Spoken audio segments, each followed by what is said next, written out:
identified as mentally retarded, put back from the 5th grade into the 4th grade, and stayed in that category until I got out of high school. I don't have any college training, but I met a high school teacher who one day changed my life. I was waiting on another student, and when he came in, he said to me, "Young man, go to the board and write what I'm about to tell you." And I said, I can't do that, sir. He said, "Why not?" I said, "I'm not one of your students." He said, "It doesn't matter. Follow my directions now." I said, "I can't do that, sir." He said, "Why not?" I said, "Because I'm educable mentally retarded." And he came from behind his desk and he looked at me. He said, "Don't ever say that again.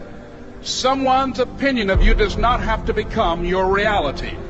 And as he talked, my heart began to beat fast. Tears began to run by my eyes, and I was in the back just listening to him, because the speech he was giving, that speech was for me. And he said, "Les Brown," he said, "if you want to do anything worthwhile in life, you've got to be hungry." I told Mr. Washington I wanted to become a disc jockey. And so I started working to develop myself. He said, "I want you to practice every day being a disc jockey." I said, "But I don't have any job now." He said, "It doesn't matter." He said that it's better to be prepared for an opportunity and not have one than to have an opportunity and not be prepared. And as I was working to develop myself, I applied for a job as a disc jockey, WMB, on Miami Beach. I went to a guy named Milton Butterball. I said, "How you doing, Mr. Butterball? I'd like to get a job as a disc jockey." He looked at me, he said, "You have any broadcast background?" I said, "No, sir, I don't." "You have any journalism background?" I said, "No, sir, I don't." He said, "We don't have any jobs available." I said, "Yes, sir."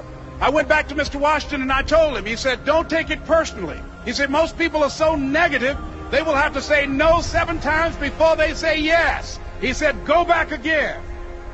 So I went back again. I said, "How you doing, Mr. Butterball? My name is Les Brown." He said, "I know what your name is. What do you want?" I said, "I'd like to know whether or not you have any jobs as a disc jockey, sir." He said, "Didn't I just tell you yesterday we didn't have any jobs?" I said, "Yes, sir, but I know whether or not somebody got laid off or somebody was fired, sir." He said, "No one was laid off or fired. Now get on out of here." I came back the next day like I was seeing him for the first time. I said, "Hello, Mr. Butterball, how are you?" He looked at me with rage. He said, "Go get me some coffee." I said, "Yes, sir." And I went to get him some coffee. After a while, I would get their lunch and dinner, and I would go in the control rooms and take the disc jockeys their food, and I would not leave until they would ask me to leave. One Saturday afternoon, while I was at the radio station, a guy named Rock was drinking while he was on the air.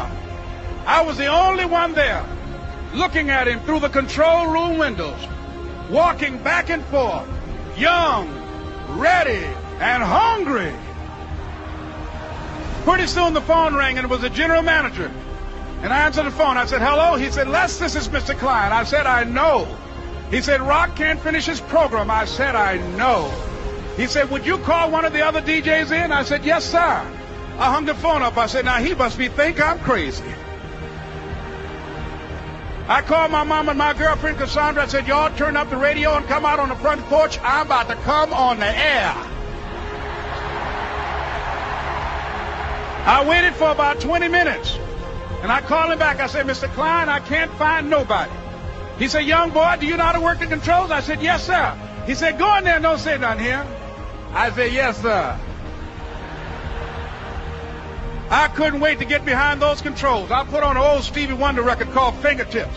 I sat down behind that turntable. I said, "Look out, this is me, LB Triple P, Les Brown, your platter playing papa. There were none before me, and there will be none after me. Therefore, that makes me the one and only. Young and single and love to mingle, certified, bona fide, indubitably qualified to bring you satisfaction, a whole lot of action. Look out, baby, I'm your love man." I was hungry.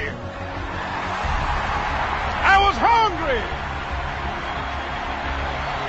You got to be hungry. Begin to know that you have greatness within you. And if just one of you here begin to envision yourselves as being blessed and highly favored to reach your goals, if just one of you capture the essence of what that means, that you have greatness within you and a responsibility to manifest that greatness, that you can make your parents proud, you can make your school proud, You can touch millions of people's lives, and the world will never be the same again because you came this way. It was hard, ladies and gentlemen, coming to speak to people. And I was facing financial difficulties in my own life. I was behind on my bills and my dreams, and I'm saying to them, you can live your dream. It was hard, ladies and gentlemen. It was very difficult to pick myself up each day believing that I could do it. There were times that I doubted myself. I used to ask myself, can I do this? And something said within me, you're the one. Don't give up on your dream. By continuing to push forward, by continuing to run toward my dream, that one day I would have my own talk show.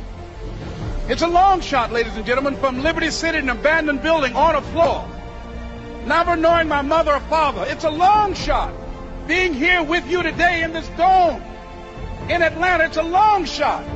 No college training, labeled educable, mentally retarded, but I kept running toward my dream. Don't stop. Don't stop running toward your dream.